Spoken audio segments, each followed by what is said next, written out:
Good morning, everyone, all the aspirants. Welcome to the session and welcome to the platform. I hope my voice is properly audible to all. Before starting the session, I would request you all to kindly share the session and like it. जल्दी से session को फटाफट से share कर दो और उससे भी ज़्यादा तेज़ी से सेशन को लाइक कर दो. ठीक है भाई, आज आप और हम मिले हैं यहाँ पे एक बड़ा ही इंपॉर्टेंट टॉपिक डिस्कस करने के लिए, which is very important for your central government exams as well as for state exams. Like if we discuss about state PSC और अगर हम बात करें आपकी यूपीएससी में भी, तो comprehension is something which will definitely be going to the part of your examination.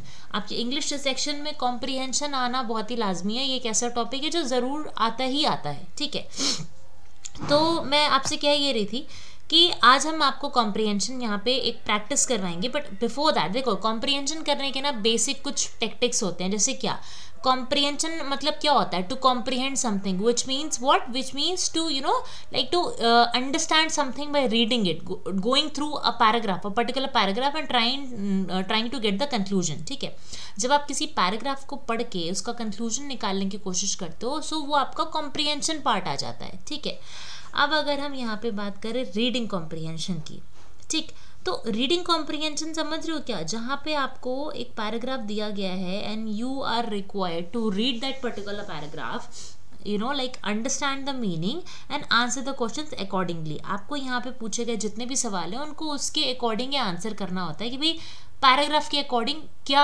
Answer होगा.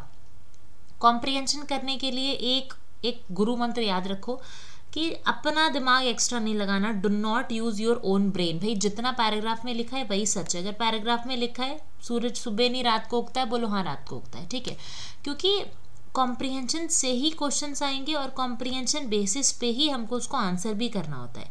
इसीलिए हम ऐसे नहीं कर सकते कि नहीं हमारे अकॉर्डिंग ही होगा. आपके अकॉर्डिंग क्या होगा, that will be the last thing. आपको ये समझना है कि भाई यहाँ पे पैराग्राफ के अकॉर्डिंग क्या है ना. जब आप पैराग्राफ के अकॉर्डिंग चीज़ें करना समझ जाओगे तो वो आपका कॉम्प्रिहेंशन पार्ट बहुत अच्छा कहलाता है. ठीक, अब बात करते हैं आगे.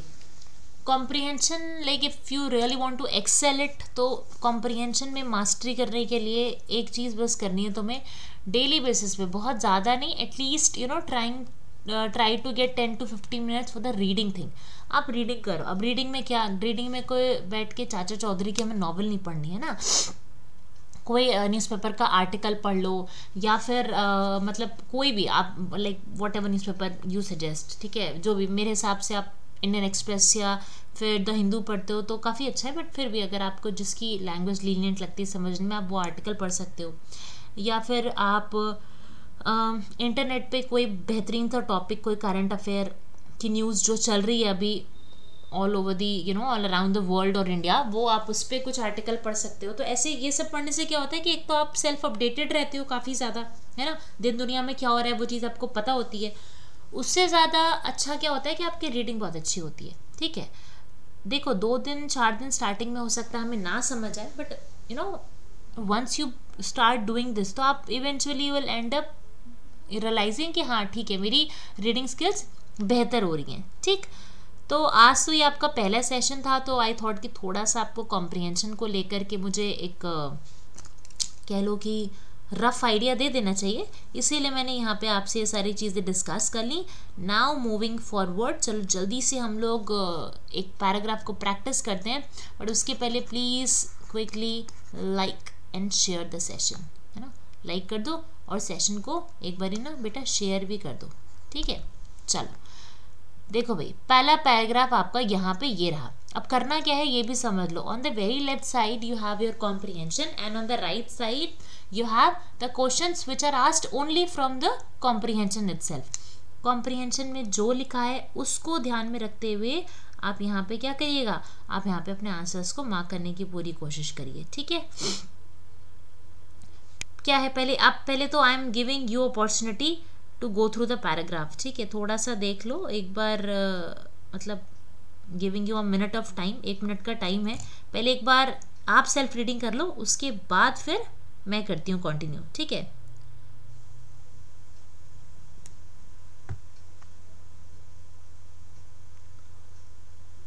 ऑल राइट,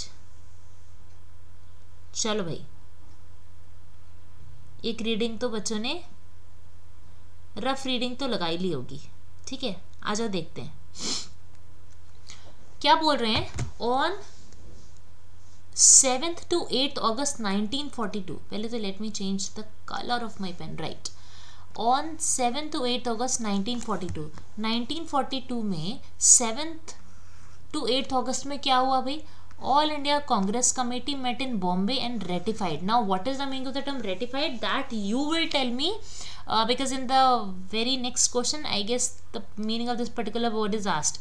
आपसे कॉम्प्रिहेंशन में सिनोनिम एंटोनिम पूछ लिया जाता है, वर्ड मीनिंग पूछ ली जाती है, कोई फ्रेज या ईडियम दिया उसकी मीनिंग पूछ ली जाती है, और कॉम्प्रिहेंशन बेस्ड तो क्वेश्चन होते ही होते हैं, ठीक है।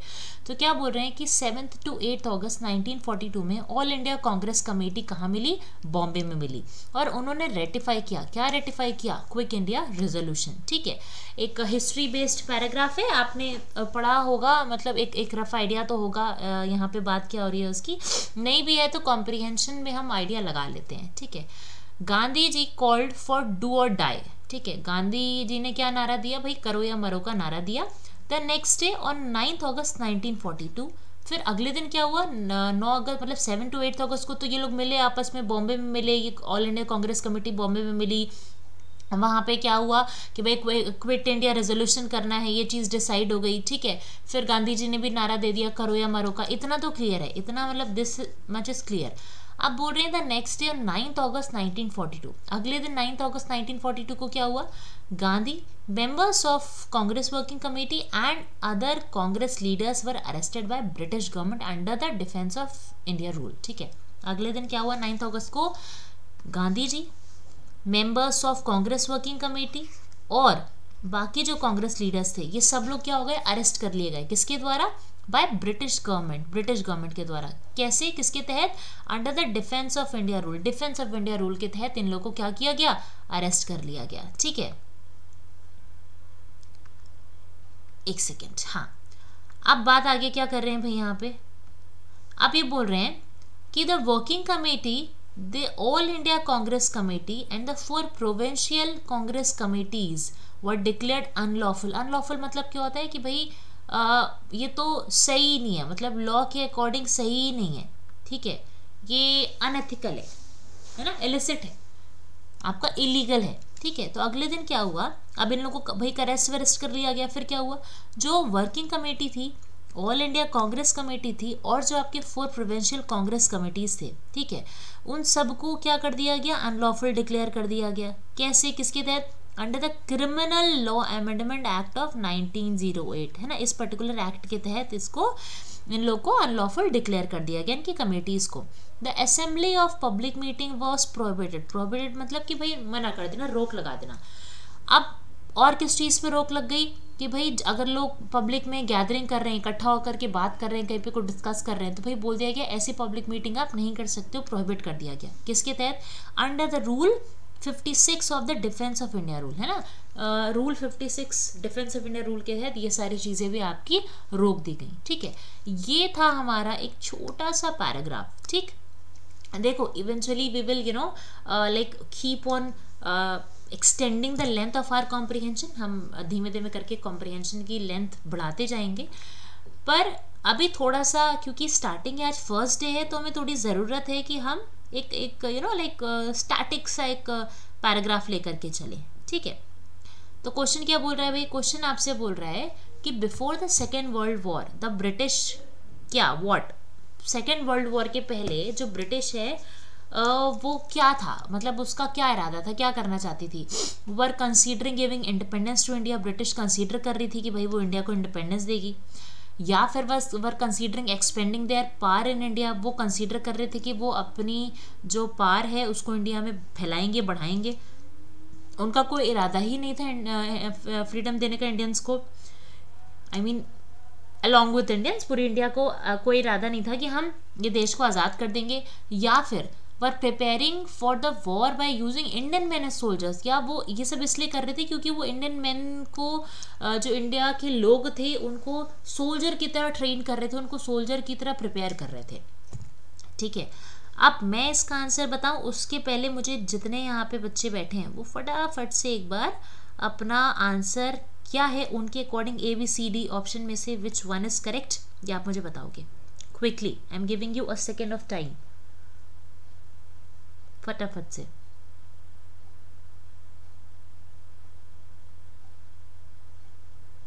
क्विकली बेटा.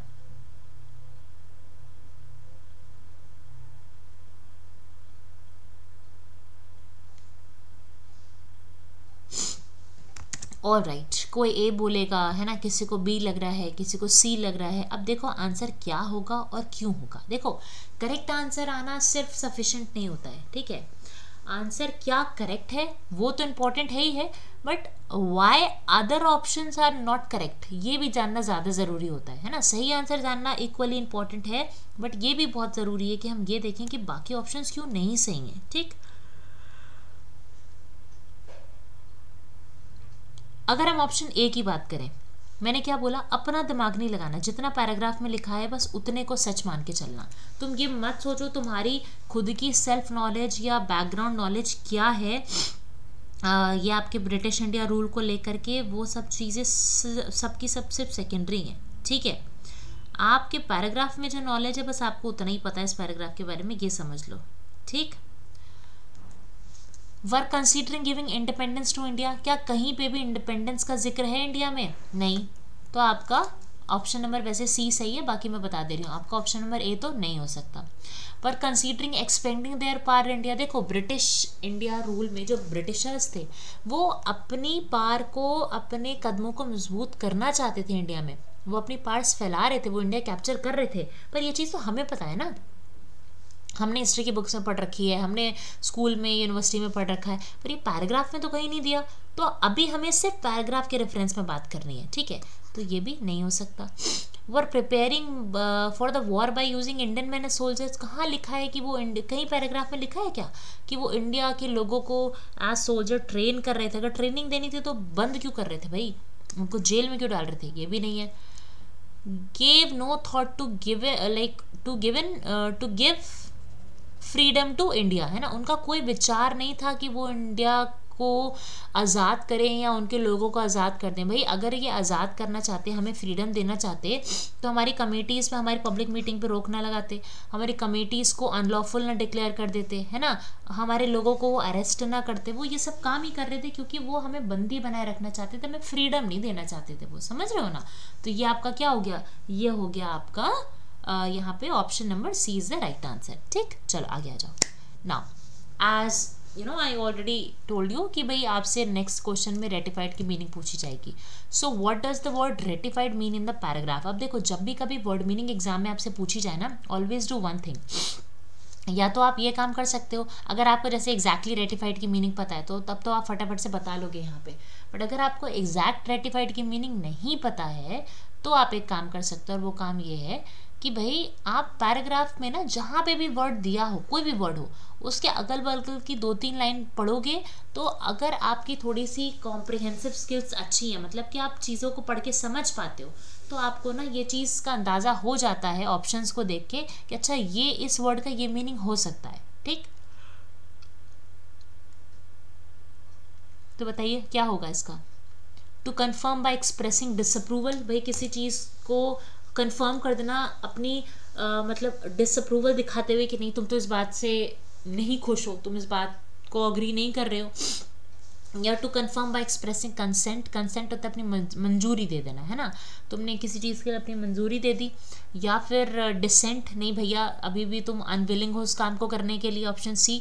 या फिर to confirm by expressing suspicion, कि भाई तुम्हें अभी थोड़ा सा ना शक है कि क्या होगा क्या नहीं हो सकता, अभी तुम इस चीज़ को लेकर थोड़ा डाउटफुल हो. तो मुझे बताओ फटाफट से क्या होगा फिर इसमें, क्विकली टेल मी.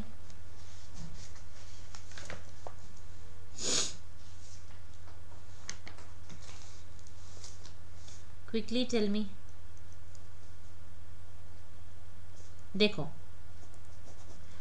यहाँ पे रेटिफाइड मतलब होता है बेटा अपनी मंजूरी देना, है ना, to express by you know to confirm by expressing consent. कैसे हमें पता चला इसका ऑप्शन बी होगा. वैसे तो एग्जैक्ट मीनिंग अगर आती है तो अच्छी बात है, अदरवाइज देखो ना यहाँ पे आपको क्या लिखा हुआ है फर्स्ट लाइन में, All the India Congress Committee met in Bombay and ratified the quit India resolution. उन सब ने ये सब बॉम्बे में मिले और उन्होंने किस बात की मंजूरी दी, किस बात में अपनी रजामंदी जताई कि हाँ ठीक है हम लोग क्विट इंडिया रेजोल्यूशन करेंगे। ठीक, कमिंग टू नेक्स्ट पॉइंट, अभी आपको मैं बता दूं you will get the PDF for all the sessions. आप जितने भी यूट्यूब पे सेशंस देख रहे हो उन सब की PDF आपको मिल जाएगी प्रोबेबली एट द ऐप और एट टेलीग्राम चैनल। आप टेलीग्राम चैनल भी ज्वाइन कर सकते हो हमारा। अभी मैं at the end of the session I let you all know. ठीक है, मैं सारी चीज़ें आपको बता दूंगी। चलो ये वाला बताओ, the ratification of quit India movement by Congress led to. अब ये जो रेटिफिकेशन हुआ, ये जो भाई मंजूरी, मतलब ये चीज़ जो अग्री कर ली गई कि हाँ ठीक है हम क्विट इंडिया मूवमेंट करेंगे कांग्रेस के द्वारा, तो उससे हुआ क्या ये बताओ, जल्दी से बताइए। उससे क्या मतलब असर क्या पड़ा?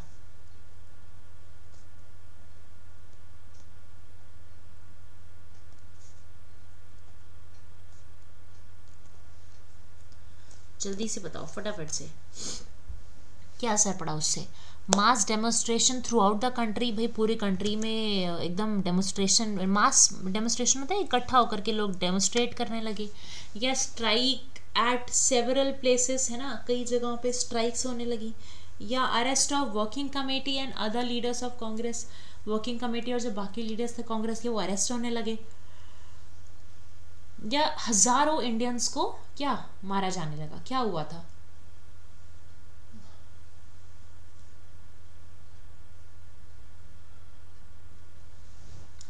बताओ इसमें क्या होगा?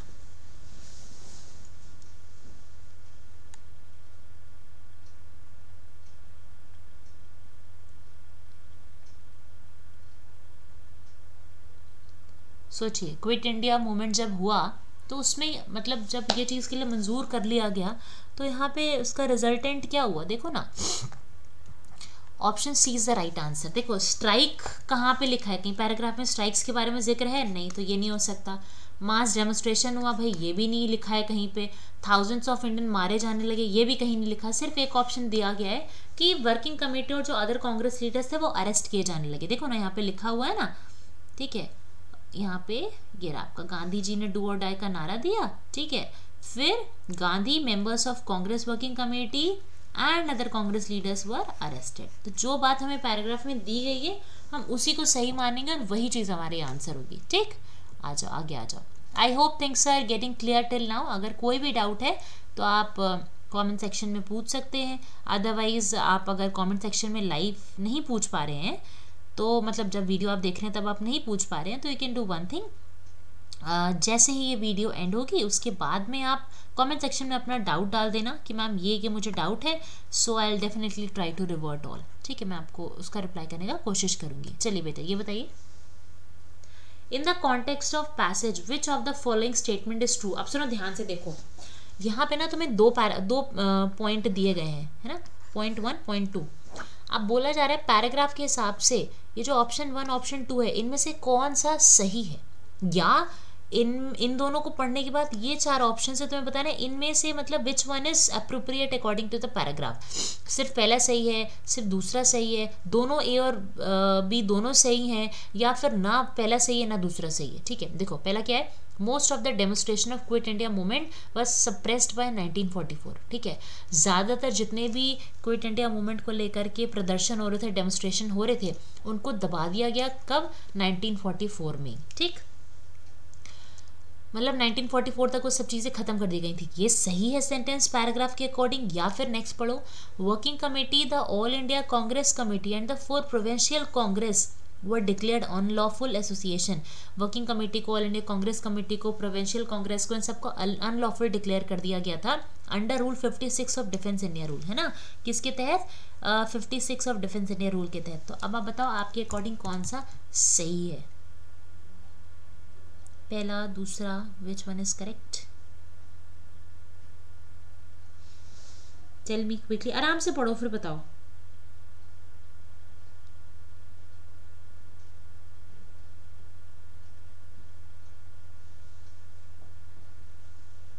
क्विकली,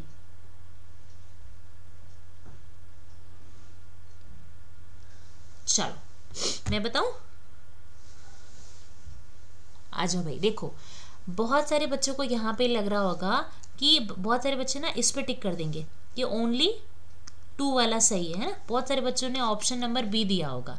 क्यों? क्योंकि उन्होंने बस क्या देखा, उन्होंने अनलॉफुल देखा और बस ऑप्शन नंबर बी को टिक कर दिया। क्योंकि डेमोस्ट्रेशन को देखो 1944 तो कहीं पैराग्राफ में दिया ही नहीं हुआ है, कहीं 1942 है, 1908 है, ठीक है, बट 1942 है ना, पर यहाँ पे 44 का तो जिक्र ही नहीं है। तो जिस चीज़ का जिक्र नहीं है हमें क्या पता वो सही है कि नहीं सही है, तो ऑप्शन नंबर 1 तो बिल्कुल भी नहीं हो सकता, ठीक है। अब बहुत सारे बच्चे क्या करेंगे, इसको सही कर देंगे, but actually the correct answer is D वाला सही है। कैसे सही है देखो मैं बताती हूँ। आप सिर्फ ये क्यों देख रहे हो कि यहाँ पे अनलॉफुल वर्ड देखो और आपने खट्टा से बी को मार दिया। अरे भैया ये देखो, यहाँ पे बोल रहे हैं अनलॉफुल बताया गया था under rule 56 of defence India, ठीक है, बल्कि रूल 56 के तहत अनलॉफुल नहीं बताया गया। रूल 56 के तहत तो पब्लिक मीटिंग को प्रोहिबिट किया गया था ना, 56 के तहत पब्लिक मीटिंग्स रोकी गई थी। अनलॉफुल हमें बताने वाला रूल 56 नहीं था, ठीक है। ये सब हमें डिक्लेयर किया गया, were declared unlawful association under the criminal law amendment act of 1908, ठीक है। हमने 1908 के तहत अनलॉफुल बताया गया था, 56 के तहत तो पब्लिक मीटिंग प्रोहिबिट करी। तो बस आपने 56 देखा, आपने अनलॉफुल देखा और आप ऐसे क्या कर देते हो, लापरवाही में ऑप्शन नंबर बी को टिक कर देते हो। इसीलिए मैं कहती हूँ हमेशा कभी भी कोई ऐसे पैनिक मत हो, कोई हड़बड़ी मत मचाओ कि नहीं भाई हमें तो जल्दी से इसका यही आंसर देना है ना। पता है क्या होता है, बच्चे जो हैं वो एक्चुअल में नहीं चाहते कि बहुत ज़्यादा टाइम वो स्पेंड करें किस चीज़ पे, बहुत ज़्यादा टाइम स्पेंड करें आपके कॉम्प्रिहेंशन पे, बिकॉज दे फील लाइक यार ये कॉम्प्रिहेंशन ही तो है, ईजी सा है, सिंपल सा है ना, ये तो हम फटाफट से कर ही लेंगे, ये तो हम आराम से कर ही लेंगे, ठीक है। ऐसा लोग सोचते हैं कि अरे ये चीज़ तो हमारी हो ही जाएगी, ठीक, पर ये चीज़ सही नहीं होती है। आप नहीं कर पाओगे उसको सही से अगर आपने थोड़ी सी भी लापरवाही करी तो, ठीक है। आप अगर ज़रा सी भी लापरवाही करोगे ना तो आप करेक्ट आंसर नहीं दे पाओगे फिर। ये चीज़ हमेशा आप याद रखो, ठीक है। So I hope things are getting clear till now. अभी तक की सारी चीज़ें आपको क्लियर होंगी, ठीक है।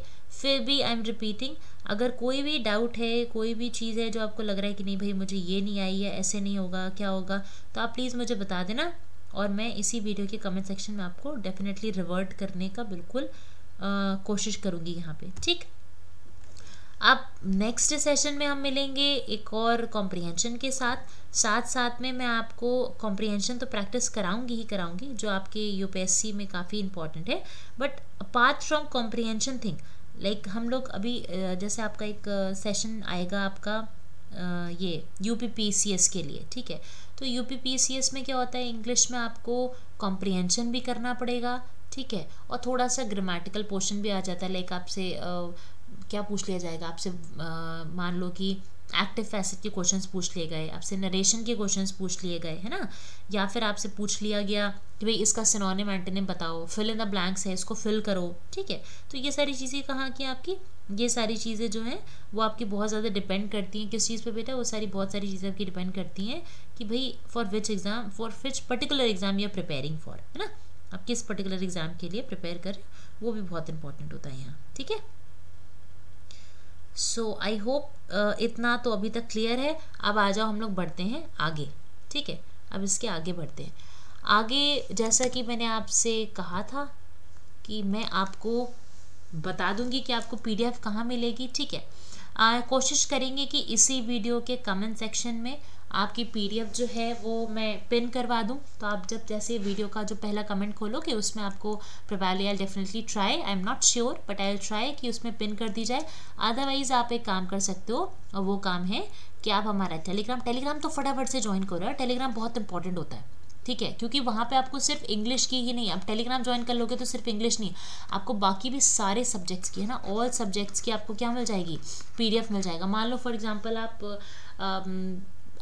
सेशन मान लो आपका 8 बजे है रात में, अब 8 बजे आप नहीं फ्री हो, आप कहीं गए हो, आपका एग्ज़ाम है, कुछ भी हो सकती है सिचुएशन, तो आप उस टाइम पे क्या करोगे, आप उस टाइम पे ये करना कि भाई आप एटलीस्ट पीडीएफ ही देख करके पढ़ लो, है ना, वीडियो को बाद में 1.75 की स्पीड में लगाया देख लिया, बट हाँ पीडीएफ तो पढ़ लें कम से कम, ठीक है। तो आप टेलीग्राम ज्वाइन कर लो, आप फेसबुक हैंडल पे जुड़ सकते हो, ठीक है, इंस्टाग्राम है, ट्विटर है, लिंक्डइन है, बहुत सारे आपकी यूट्यूब चैनल से बहुत सारी चीज़ें हैं जहाँ पे आप हमारे साथ जुड़ सकते हैं, ठीक है। तो I hope today I tried from my side to explain you all, है ना, वेरी वेल. मतलब अपनी तरफ से तो मैंने कोशिश करी है. फिर भी कोई डाउट है सो आई एम रिपीटिंग, आप उसको पूछ सकते हो. And will catch you all in the next session. Till then keep learning and keep growing. Bye bye, take care. And yes, do not forget to subscribe the channel.